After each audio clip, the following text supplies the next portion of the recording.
Olá, sejam muito bem-vindos ao nosso Cloud e Cyber Expo.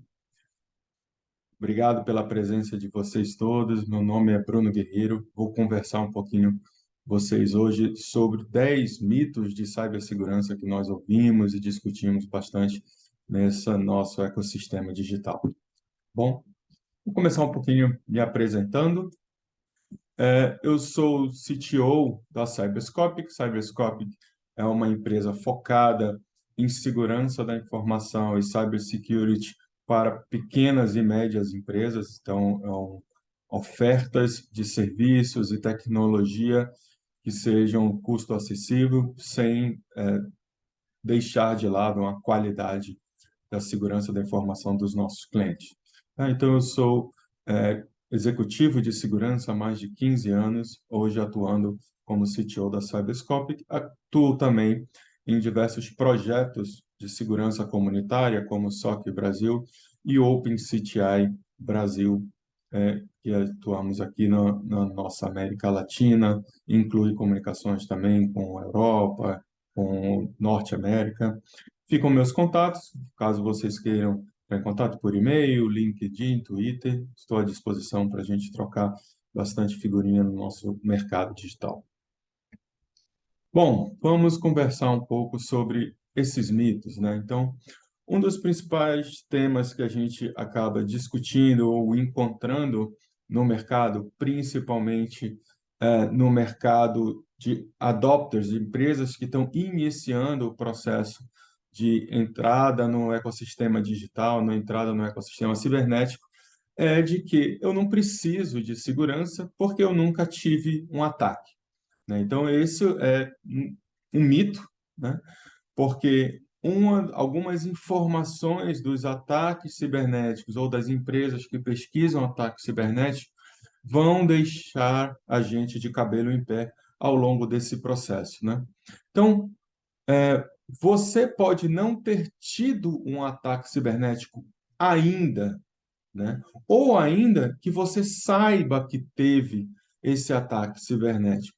Várias empresas acabam descobrindo que tiveram ou que passaram por um processo de um ataque cibernético muito posterior. Então, em média, as empresas podem levar até quase 200 dias para meramente identificar que elas tiveram um ataque cibernético. Então, isso nós estamos falando de mais de 6 meses de tempo. Então, nós estamos falando que uma empresa passa mais de metade de um ano em uma situação de vazamento de dados ou numa situação de uma ocorrência de um ataque cibernético para que ela tome conhecimento desse ataque. E depois que ela toma conhecimento desse ataque, podem levar, em média, 70 dias ou mais para que você consiga conter esse ataque. Então, se nós juntarmos essas informações, a gente pode ter uma entonação de que uma empresa, em média, pode levar quase um ano entre o momento de iniciar um ataque cibernético, de que um ataque cibernético está sendo iniciado, até o momento dela efetivamente conseguir conter. Ou seja, é um trabalho e uma atividade que pode levar um ano inteiro para você detectar e reagir. Então, esse mito, essa frase de que eu não preciso de segurança porque eu nunca tive um ataque, ela cai por terra a partir do momento que você, pode nem saber que você teve um ataque, ele pode ter passado todo esse período sem que você tenha o mínimo conhecimento que ele aconteceu, e dois, que mesmo que você tenha conhecimento, você pode ter um conhecimento muito tardio. Então, a segurança cibernética, ela é sempre uma atividade, ela é sempre um investimento que a gente faz de prevenção e não de reação a uma situação. Então, a gente costuma dizer que é como você faz por exemplo, um seguro de carro. Você faz um seguro de carro porque já bateu o carro ou porque você quer evitar ter um prejuízo caso isso venha a acontecer, né? Então, a gente tem que pensar sempre no formato preventivo do investimento e dos desafios de segurança.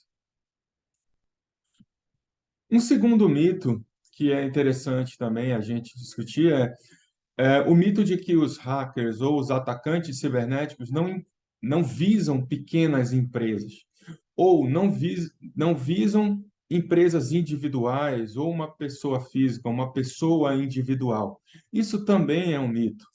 Pelo seguinte, várias instituições elas têm os processos de um ataque cibernético começando por um elo individual, começando por um prestador de serviço individual ou uma empresa menor, uma empresa de pequeno porte que presta serviço para uma grande organização, por exemplo.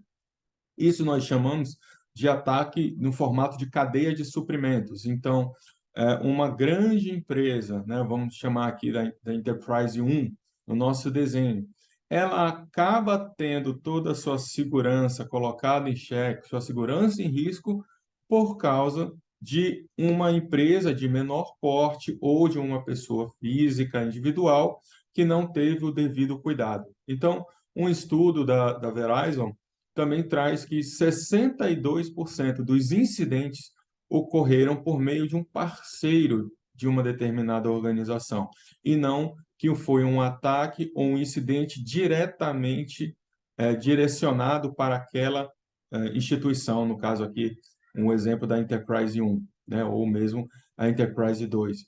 Então, a gente precisa perceber que os atacantes, eles podem sim estarem direcionados para mim, eu tenho informações relevantes, uma vez que eu faço parte de um ecossistema, né, de uma cadeia de relacionamento com outras empresas que também são relevantes, né, com outras empresas que também podem ser interessantes para esses atacantes. Para demonstrar um pouco sobre isso, né, e que além do interesse, da motivação, existe também um fato desses ataques acontecerem, né? Então, a Federação de Pequenas Empresas no Brasil, a FSB, relata que as empresas de pequeno porte são alvos de mais de 10.000 ataques cibernéticos diários, né? Então, isso significa que as empresas incorrem, né, recebem um grande volume de ataque. As empresas de pequeno porte também fazem parte desse ecossistema de receber uma grande carga de ataques cibernéticos. E as empresas de pequeno porte, por estarem ligadas em instituições maiores, com talvez dados mais relevantes do que elas acreditam ter, né, na empresa de pequeno porte, você cria todo um ecossistema vulnerável, todo um ecossistema de risco, onde você, empresa de pequeno porte ou empresa de grande porte, que tem no seu ecossistema de relacionamento empresas de pequeno porte, empreendedores individuais, fazem parte de um mesmo conglomerado de risco, né? Fazem parte de um mesmo conjunto de situações de ameaça. Vamos para o nosso terceiro mito, né? O mito da nuvem, o mito de que a segurança na nuvem é intrínseca, né? Então, existe o mito de que os atacantes não visam atacar a nuvem ou o processo de cloud, né? E estamos aqui falando num evento sobre cloud também, né? Sobre cyber e cloud. Então, isso é bem importante a gente deixar claro. Isso também é um mito, né? Muitas empresas acreditam, né, pode ter a tentação de que levar uma infraestrutura, levar uma tecnologia, levar o seu negócio para a nuvem é intrinsecamente mais seguro do que prover o mesmo tipo de serviço, o mesmo tipo de tecnologia no modelo on-premise, né? Isso também é uma falácia, também é um mito. Por quê? Porque os processos de nuvem são novas tecnologias que também estão sendo incorporadas no nosso dia a dia. Então, uma nova tecnologia, é um novo modelo de negócio, e como toda nova tecnologia, todo novo modelo de negócio, ele também vai ter suas características de fragilidade, de ameaça. Então, o fato de você levar uma tecnologia para a nuvem, de você levar o seu negócio para a nuvem, não vai excluir a vulnerabilidade do próprio processo de nuvem, né? Então, no próprio processo de cloudificação, vamos chamar assim, você tem parâmetros, você tem configurações que você deve seguir como boas práticas para que você não tenha exposição desnecessária, né? Muitas vezes a gente acaba dizendo o contrário. Se você não tem um bom modelo de segurança ao ir para a nuvem, você acaba se tornando mais inseguro do que efetivamente no modelo on-premise. Pois no modelo on-premise você tinha um pouco mais de controle, de visibilidade de perímetro, né? A nuvem abre bastante essa sua visibilidade de perímetro. Então, 68%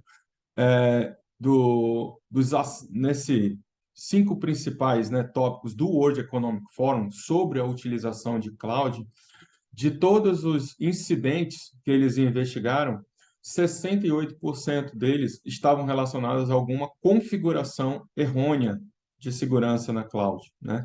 58% deles tiveram esse incidente por causa de um acesso não autorizado, ou seja, uma configuração de segurança que promoveu um acesso não autorizado. E de todos esses, 52% desses ataques foram relacionados a interfaces desprotegidas para esse acesso não autorizado. Então, APIs, né, ou interfaces de programação, ou interfaces de conexão entre sistemas, entre tecnologias, são muito comumente vetores fundamentais desses incidentes, né? E esses vetores não dizem o mérito se você está no on-premise, se você está na nuvem. Então, se você tem um processo de desenvolvimento, por exemplo, de uma interface, e você disponibiliza essa interface, seja on-premise, seja na nuvem, ela vai se manter vulnerável da mesma forma. Então, o processo de ir para a nuvem não vai deixar você mais protegido, né? Um outro mito que é interessante a gente discutir é que as ameaças cibernéticas são apenas externas. Eu preciso olhar apenas o perímetro, né, e a visibilidade externa para dentro da minha organização, né? Mas isso também é um mito. Por quê? Pelo que nós comentamos, inclusive sobre a cadeia de suprimento, muitos ataques cibernéticos acontecem devido a comunicações internas no meu ecossistema, né? Seja motivado, por exemplo, por uma índole maliciosa, né? Um colaborador ou um terceiro ou um prestador de serviço de índole maliciosa, ele pode motivar, por exemplo, um ataque cibernético. Mas ainda que eu não tenha uma índole maliciosa envolvida, eu posso ter a dificuldade de que esse ataque cibernético ou essa situação seja relatada, né? É muito mais provável que os ataques internos não sejam relatados ou até não sejam detectados exatamente por este mito de identificar que as ameaças são puramente externas, né? Então, muitas vezes, o foco da organização, colocando a lupa na visibilidade de ameaças externas, acaba tirando o foco dessas possíveis ameaças internas também.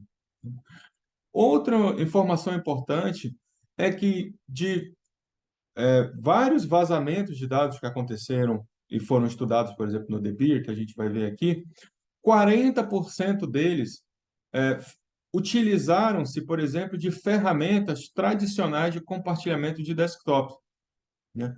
Então, 40% de todos os incidentes de ransomware que foram estudados aconteceram utilizando ferramentas tradicionais de compartilhamento de desktop, como TeamViewer, como Ndesk, que são ferramentas muito comumente utilizadas nas empresas, pelos colaboradores, pelas áreas, inclusive, de suporte à TI, né? Então, novamente, este tipo de acesso não vai ser detectado muitas vezes como uma ameaça externa.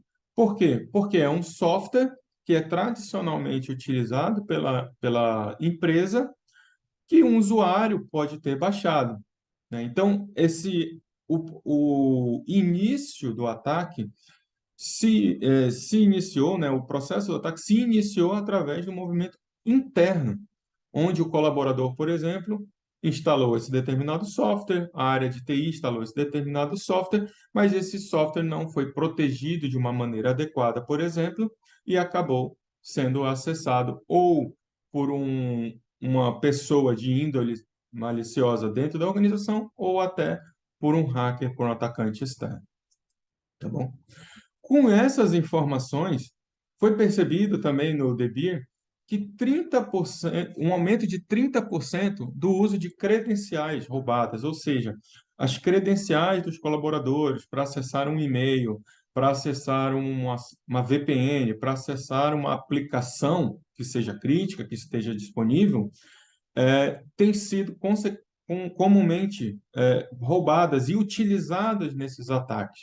Então, essas credenciais, vamos imaginar, credencial de um colaborador que foi roubada e um atacante faz um acesso.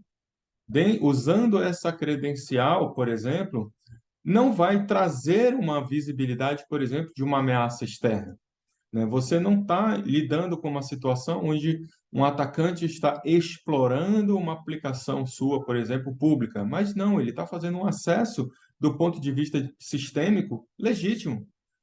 O ponto é que a pessoa física não é a pessoa proprietária, por exemplo, daquela credencial. E como que a gente detecta isso? Como que a gente vai perceber isso, se não perceber e se não monitorar os processos internos, as ameaças internas da organização?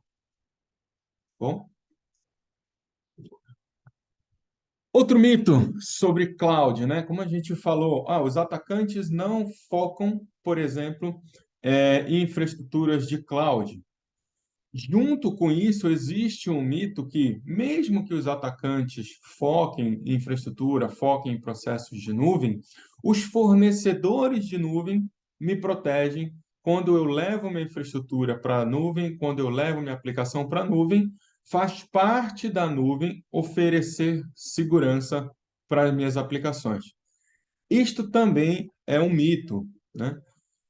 Todos os fornecedores de nuvem, eles vão trabalhar no modelo de responsabilidade compartilhada, né? Então, parte da responsabilidade sobre segurança é da infraestrutura, é do provedor de nuvem, muitas vezes mais relacionado à parte de segurança física, né? Como a gente pode ver aqui nesse exemplo, todo provedor, por exemplo, on-premise, né? Então, se você tem um ambiente on-premise, você é responsável pela segurança física do host, da rede, de aplicações, até mesmo dos dados, né? Então, a proteção do dado é responsabilidade sua. Quando você tem um provedor de nuvem, você já passa a ter vários formatos de nuvem, né? O primeiro formato é o formato de infraestrutura as a service. Então, infraestrutura as a service, o provider, o dono da nuvem, ele é responsável apenas pela segurança física do ambiente, pelo host físico, né, de virtualização, digamos assim, do ambiente. Aqui, o host virtual, a máquina virtual que você está rodando lá dentro, é responsabilidade sua. A segurança por aquela máquina virtual, a segurança por aquele tráfego de rede, pelo controle de rede naquele ambiente virtual, é responsabilidade sua. E a partir disto, tudo é responsabilidade sua, mesmo que a sua máquina virtual, por exemplo, esteja num provedor de nuvem. Outro formato é o formato de Platform as a Service, né? O PaaS. No formato de PaaS, o provedor não te oferece a máquina virtual, ele te oferece um serviço, né? Vamos imaginar um serviço de banco de dados, um serviço de Elasticsearch, um serviço como um repositório, né? Um S3 da AWS é um repositório de arquivos. Então, a infraestrutura, a rede é responsabilidade do provedor, mas os dados, a gestão de identidade, a gestão de acesso, o acesso em nível de aplicação àquele serviço é responsabilidade sua também, né? Então, você continua sendo responsável por a segurança deste ambiente, da aplicação ao dado, né? O que o provedor está te oferecendo é a disponibilidade de uma aplicação. Então, da infraestrutura física até esta aplicação disponível é responsabilidade do provedor. Uma vez acima desse nível de controle, é responsabilidade sua, né? Da mesma forma, quando a gente tem software as a service, né? Então, você tem soluções, por exemplo, como software as a service para e-mail, né? O Office 365 é um grande exemplo disso, o Google Apps é um grande exemplo disso. O que está sendo oferecido para você é uma aplicação, mas o acesso à aplicação, do ponto de vista de identidade, do ponto de vista de como que você controla quem pode e quem não pode acessar aquela aplicação, é responsabilidade sua também. O provedor pode te dar algumas ferramentas para que você gerencie, mas a responsabilidade pela gestão é sua, do tomador do serviço. Já o dado, ele é sempre responsabilidade sua, né? Então, a gente vai perceber que esse entendimento de que, uma vez a minha informação dentro de um provedor de nuvem, ou mesmo de um provedor terceiro, seja ele num formato de hosting de data center, sempre eu sou também responsável, principalmente pela segurança dos dados, da classificação, do accountability, e o provedor ele é corresponsável em alguns modelos. Alguns níveis de controle ele pode ser corresponsável e eu posso naturalmente utilizar controles para auditar. Eu posso utilizar controles para questionar esse meu provedor qual é o nível de segurança que ele está provendo para essa minha informação. Um dos modelos interessantes para isso é o modelo do CIS, né? O Center for Internet Security, ele tem alguns benchmarks, alguns modelos que podem ser utilizados para que a gente faça essa avaliação junto com o provedor. Vamos para mais um mito, né? O mito do colaborador. Então, existe um mito que pode ser entendido pelos colaboradores, que é a segurança não é responsabilidade dele, sim responsabilidade de uma área específica, de uma área de segurança da informação, de uma empresa de segurança da informação que eu contratei para esse meu ambiente, para esse meu cliente, né, para essa minha infraestrutura. Então, eu tenho que entender que 82% de todas as violações que foram estudadas, por exemplo, nesse trabalho do State of Ransomware, que foi publicado pela Sophos, 82% das violações ocorreram por intermédio de um elemento humano. Ou seja, uma pessoa, seja de boa índole ou de má índole, foi envolvida neste processo, né? Então, a segurança não é mais uma responsabilidade só de uma área de tecnologia ou de um prestador de serviço de tecnologia, mas como que eu lido com a tecnologia, eu colaborador, eu terceiro, eu funcionário ou eu cliente final de uma determinada empresa, também sou responsável pela segurança daquelas minhas informações que eu estou depositando naquele serviço, naquela empresa. Então, eu também sou parte desse processo. O mito do custo, né? Existe um mito de que cybersecurity ou segurança é muito caro e a minha empresa não pode priorizar esse assunto porque eu tenho outros compromissos, porque eu tenho outras realidades a serem trabalhadas, né? Então, eu não tenho como arcar com esse custo da cibersegurança, né? Então, eu trouxe aqui algumas visões. Então, por exemplo, de que o custo médio de uma violação de dados, de um incidente de segurança, por exemplo, em 2021, foi na ordem de 4 milhões de dólares por evento. E que um ataque cibernético, ele vai afetar a tua capacidade não só de reputação, mas também até a lucratividade da sua empresa, né? Então, um ataque cibernético com sucesso numa determinada empresa pode manchar a reputação, pode afetar a situação financeira, pode afetar garantias legais, por exemplo, se você é uma empresa que precisa ter um processo de acreditação no mercado. E você pode, inclusive, trabalhar o processo de cibersegurança como uma forma de lucratividade. Você pode trazer cibersegurança como uma válvula positiva para o seu negócio, para o seu cliente final, para o seu prestador de serviço, por exemplo. Você pode trazer o tema de segurança como alavancando novas oportunidades de negócio. Então, trazer a segurança para o processo de negócio é uma estratégia eficaz no mundo corporativo hoje em dia. E a gente percebe também que outras pesquisas, como por exemplo a pesquisa da SANS, mostra que ter uma área de segurança, ter uma área, por exemplo, de um Security Operations Center, é muito comum em empresas pequenas também. Por exemplo, aqui, de todas as empresas que foram entrevistadas na última pesquisa da SANS, 2022, sobre a construção de um Security Operations Center, a grande maioria das empresas eram pequenas empresas. Então, isso mostra que as pequenas empresas também estão investindo em segurança da informação, estão investindo em cybersecurity. Eu tenho um outro mito, que é o outro lado da moeda. O mito de que eu, por trabalhar em uma empresa que investe em segurança da informação, eu estou naturalmente seguro. E isso não é uma verdade absoluta também.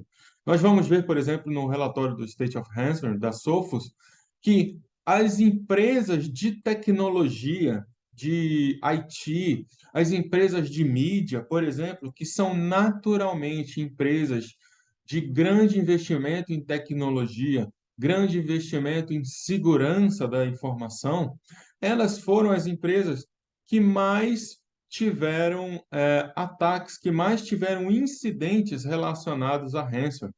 Em contrapartida, nós temos conhecidamente empresas de setor público, empresas de manufatura, que são muitas vezes tidas como as empresas que menos investem em tecnologias e menos investem em segurança da informação. Por outro lado, foram as empresas menos atacadas, né? Então, onde os incidentes de ransomware não aconteceram no mesmo nível, por exemplo, que as empresas de mídia, as empresas de entretenimento. Então, isso leva a gente a perceber que não há uma relacionamento direto entre a minha capacidade de investimento em segurança e a eficácia da minha segurança, né? Então, existe muito mais um relacionamento de quanto de nível de exposição você se coloca, né? Então, as empresas de mídia, as empresas de energia, de telecomunicações, por exemplo, são empresas que fazem um processo muito mais de exposição do que empresas, por exemplo, Fabril ou de serviço público, né? Do setor público. Então, esse mito de eu invisto diretamente em segurança, eu invisto muito em segurança, então, teoricamente, eu estou seguro, isso também cai por terra. Até porque nós, como nós já observamos, os ataques, eles são muito mais complexos do que simplesmente ter um investimento de segurança, ter uma ferramenta de segurança. Os ataques podem acontecer por movimentações pessoais, como nós vimos, né? 82% dos ataques são orientados a uma pessoa, tem um processo de um fator humano envolvido e não simplesmente uma tecnologia que foi bypassada, que foi explorada. Agora, eu tenho também o mito da automação, da inteligência artificial, né? Então, é possível automatizar e eu utilizar ferramentas para proteger a minha empresa de forma automática? Isso também é um mito. As tecnologias, né, elas vão ser utilizadas, elas podem facilitar muito do nosso tratamento de segurança, sim, mas nem todas as automações, nem todos os alertas que vão acontecer no ambiente de segurança, eles implicam em alertas imediatos. para as violações. Muitos desses alertas, eles requerem uma avaliação minuciosa, vão requerer uma investigação de uma equipe especializada para poder entender se aquilo realmente faz parte de um ataque cibernético e eu preciso ter uma reação à altura ou não, ou é um falso positivo, ou é um alerta que aconteceu, mas quando a gente fez o processo de investigação, não necessariamente era um ataque, era uma situação atípica que tem que ser trabalhada, que tem que ser ajustada nos meus motores de segurança, por exemplo.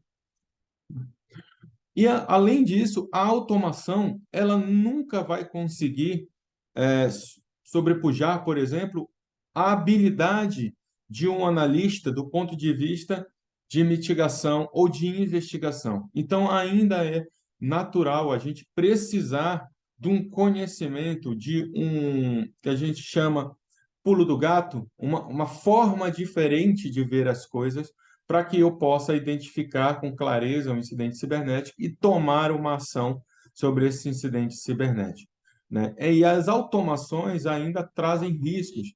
Uma automação mal feita, uma automação imediata, sem uma devida avaliação, sem uma devida investigação, traz um risco de indisponibilidade, traz um risco de eu bloquear, de eu parar um determinado processo de negócio de forma indevida. Por isso, a gente sempre sugere que, mesmo com toda a sua capacidade de investimento, é necessária uma equipe, né, de segurança, é necessário um processo de segurança para que possa auxiliar você nessa triagem e efetivamente fazer as contenções, os bloqueios necessários. Vamos para mais um mito. Somente as grandes empresas vão ter a capacidade de ter uma segurança cibernética robusta? Será que isso é verdade? Não, como nós vimos, muitos fornecedores acabam levando o processo, né, de segurança cibernética para um processo de vendas, de softwares, de serviços de alto valor. Então, vários vendedores e vários fornecedores acabam criando esse mito ou fortalecendo esse mito de que segurança é caro, porque estão vendendo inovação, estão vendendo novos produtos, novos serviços. Porém, a gente precisa perceber que segurança tem muito mais a ver com estratégia, né? Então, os líderes de segurança mais arrojados, que têm uma visão de estratégia, mesmo em pequenas e médias empresas, elas conseguem criar uma capacidade de segurança muito interessante. Seja utilizando tecnologias, por exemplo, de baixo custo, seja utilizando tecnologias open source, seja utilizando provedores de serviço que já tenham parte desse modelo de operação para oferecer, né? Parte do modelo de segurança que você precisa, um determinado provedor de serviço pode já ter essa estrutura e ser mais interessante economicamente para você do que você ter que criar essa estrutura toda dentro da sua companhia, por exemplo. Principalmente para pequenas e médias empresas que o potencial de investimento na área de segurança é muito menor, logicamente, do que o potencial de investimento de uma grande organização. Mas, como nós vimos, os atacantes eles vão continuar oferecendo ameaças para ambos os lados, para as empresas grandes e para as empresas pequenas. Então, se utilizar de uma estratégia mista, né, de tecnologia de baixo custo com serviços de custo acessível, né, então serviços especializados para pequenas e médias empresas, tende a dar um bom resultado de segurança frente à capacidade dos atacantes. Ok? Bom, pessoal, foi rapidinho, mas discutimos aqui 10 principais mitos do mercado de cibersegurança e a gente consegue perceber que o mercado de segurança ele é para todos, né? Segurança é para todos, para as empresas pequenas, para as pequenas médias, para as empresas grandes, para quem trabalha em nuvem, para quem trabalha on-premise, para quem trabalha com infraestrutura crítica. Então, segurança da informação e segurança cibernética deveria ser trabalhado por todas as empresas têm informações relevantes, têm modelos de negócios relevantes, têm modelo de comercial e econômico relevante, tanto para si quanto para o nosso ecossistema.